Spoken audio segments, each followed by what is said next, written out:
అదే RTV app వార్తల్ని క్షణాల్లో చదివే అవకాశం ఉంటుంది. ఒక న్యూస్ పేపర్, ఒక టెలివిజన్ ఛానల్ మీ చేతుల్లో ఎప్పుడూ ఉంటాయి. Good evening to all. Pujitha ఘటన చాలా బాధాకరం.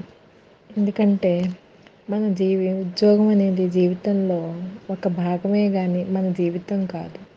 అందరూ ఒకసారి ఆలోచించుకొని ఇలాంటి నిర్ణయాలు ఎవరు తీసుకోరని నేను ఆశిస్తున్నాను.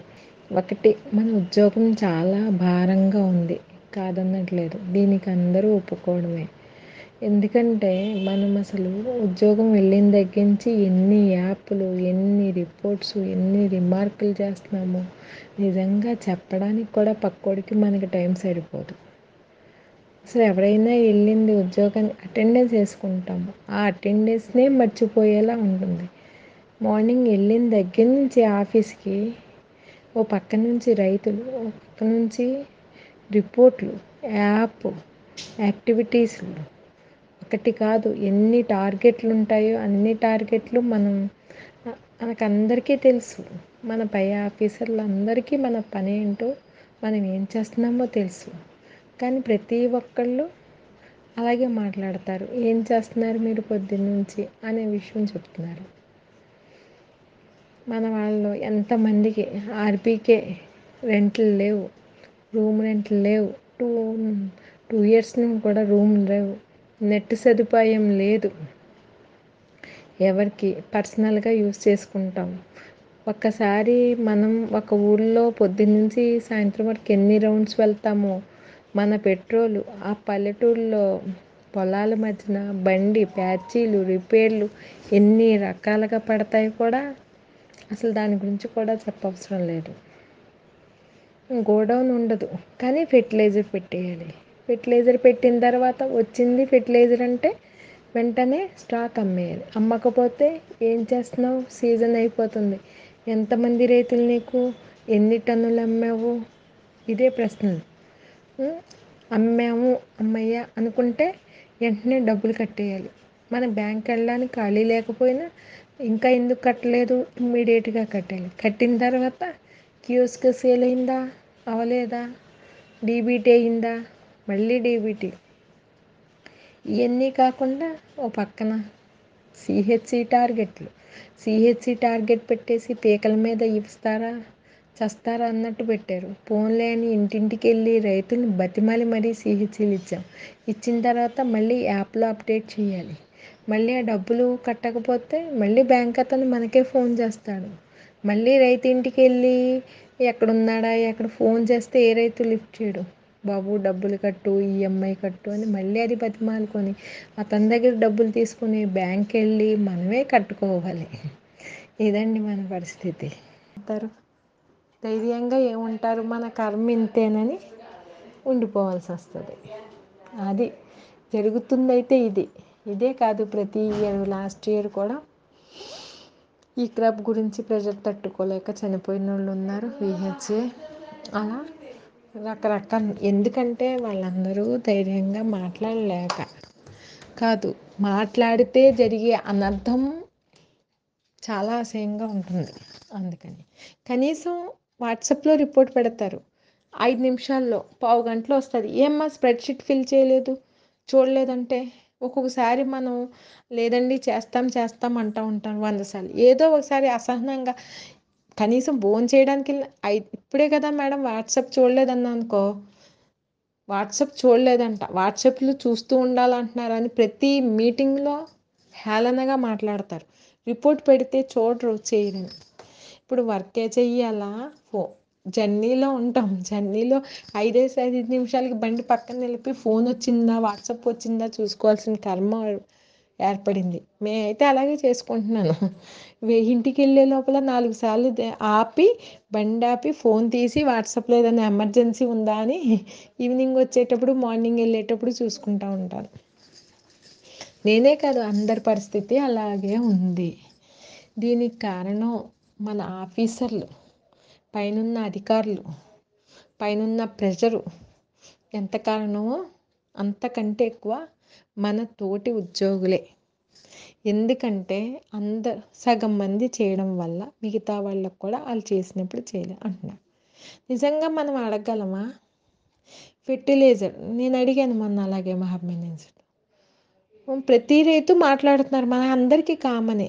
పక్కనున్న పిండి కొట్టు షాపులో సేమ్ రేట్ అండి, డిఏపి 13.50, మన దగ్గర కూడా 13.50. అతను అరువిస్తాడు, మనం అరువు ఇవ్వం. రైతు అడుగుతాడు, మీ దగ్గర ఎందుకు తీసుకోవాలండి, గవర్నమెంట్ కదా అని. మన ముఖం తీసి రైతులు మనం చేసే వాళ్ళకి చేసే సేవని చూసి తీసుకుంటున్నారు వాళ్ళు, నిజంగా చెప్పాలంటే.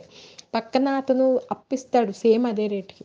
అదే మాట నేను అడిగితే హబ్ మేనేజర్ గారికి, రైతు ఏమ్మా ఎన్ని రోజులు అవుతుంది, వారం రోజులు అవుతుంది, ఇప్పుడు ఈ సీజన్లో అమ్మకపోతే ఎలాగా డిఏపి ఫెర్టిలైజరు, ఎందుకు అమ్మలేరు మీరంటే, లేదు సార్ పక్కన కూడా సేమ్ రేట్ ఉంది, రైతులు అడుగుతున్నారు, 10 రూపాయలైనా మనకి తేడా ఉండాలి కదండి అంటే, మీరు కమిషనర్ గారు లెటర్ రాసి పెట్టండి, తప్పే ఉంది, ఇదే విషయం పైకి రాయండి అని ఎగతాళి చేస్తున్నారు. ఏదైనా మాట్లాడితే ఇలా మళ్ళీ అతను వెళ్ళి ఈడికి చెప్తాడు, ఏడి వెళ్ళి జేడికి చెప్తారు, మళ్ళీ మీటింగ్లో చెప్తారు వీళ్ళు ఇలా అంటున్నారండి అని పెద్దగా. అందుకే అందరూ నోరు మూసుకున్నారు, జరుగుతున్న విషయం ఇది అందరూ అర్థం చేసుకోవాలి.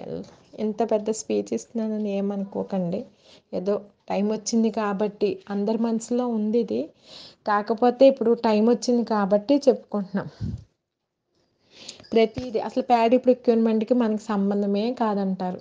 అసలు ఏం ఫోన్లండి, ధాన్యం కొట్టిన తగ్గించి వాడు దిగాక, కనీసం మిల్లుకి వెళ్ళిన తర్వాత, రోడ్డు దిగాక గన్నీ బ్యాగ్స్ కూడా అక్నాలెడ్జ్ చేయడం, అది దిగకపోతే మందే, దిగిన తర్వాత మళ్ళీ వాడికి అమౌంట్ రాకపోయినా రైతు మన దగ్గరికి వస్తాడు, మాకు డబ్బులు ఎందుకు పడలేదండి, ఎప్పుడు పడతాయండి మేడం, ప్రతీది.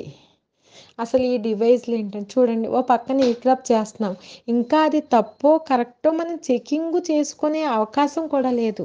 ఇన్నాళ్ళైతే 1 ఇయర్ బ్యాక్ ఈ క్రాప్ అయిన తర్వాత అథెంటికేషన్ మొదలెట్టేవాళ్ళం.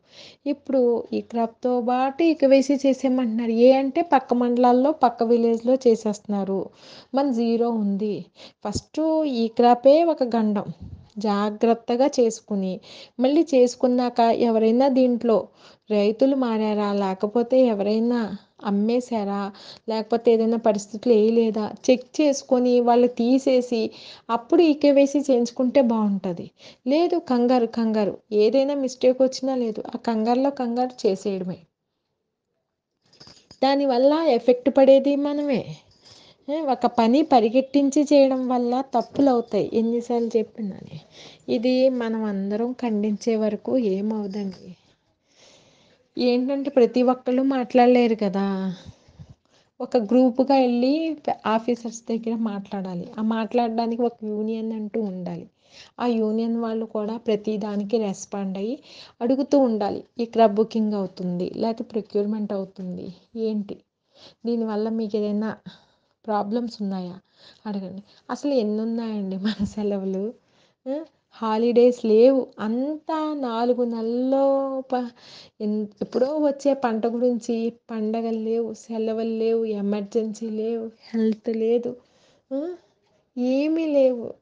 ఎంత చేసినా ఇంకా ఏదో చేయలేదని బెదిరించడమే. అన్నీ చేసాము, ప్రొక్యూర్మెంట్ సరిగ్గా చేసాము, ఇక్కడ బుకింగ్ చేసాము, టార్గెట్ చేసాము. టార్గెట్లు ఏంటండి, అమ్మితే పెడతాం కదా, టార్గెట్లు ఏంటి నాకు తెలియట్లేదు. అమ్మడం టార్గెటే, రైతు ఇష్టం, వాడు కొంటాడు, కొనమని చెబుతాము కరెక్టే, ఇంత అమ్మాలని ప్రతిదీ డాక్యుమెంటేషన్. రైతులు ఊర్లో మనం చూసి పారిపోతున్నారు, అయ్య బాబాయ్ ఫోటోలకి రమ్మంటారండి, ఫోటో కోసం ఉండమంటారండి, మాకు బోల్డ్ పని. ఏంటంటే మనం ఎంత చేసినా ఇటువైపు డాక్యుమెంటేషన్ చేసేయాలి, రికార్డ్ వర్క్ చేసేయాలి, ఫొటోస్ యాప్లో చేసేయాలి, చాలా ప్రెషర్గా ఉంది. ఒకసారి ఆలోచించండి, మరి ఎవరు చేస్తున్నారు ఇంత పరిగెట్టి 100 టన్నులు అమ్మేసి 100 ఎకరాలు రోజుకి చేసేసి అంత పరిగెట్టి చేస్తున్నారో వాళ్ళని రోల్ మోడల్గా చేసుకుని అందరూ బాధపడాల్సి వస్తుంది. అది పని చేయడం గొప్పే, కాకపోతే అందరూ అంత ఫాస్ట్గా చేయలేరు కదండి, ఇంట్లో ఫ్యామిలీస్ కూడా ఉంటాయి, అది కూడా కొంచెం ఆలోచించుకుంటే. ఎందుకంటే వాళ్ళు చేయడం వల్లే అందరూ చేసినప్పుడు మీరే చేస్తున్నారా, మీకే వచ్చిందా ఇదే మాట. ఈ కంపారిజన్తోనే అందరికీ ఇదే మాట చేస్తున్నారు. ఫ్రెండ్స్, ఆలోచించుకోండి నేను చెప్పిన దాంట్లో కరెక్ట్ ఉందో లేదో. మరిన్ని వీడియోస్ కోసం ఛానల్ ని సబ్స్క్రైబ్ చేయండి. లేటెస్ట్ అప్డేట్స్ కోసం వాట్సాప్ ఛానల్ ని ఫాలో చేయండి. అండ్ లింక్ డిస్క్రిప్షన్ లో ఉంది.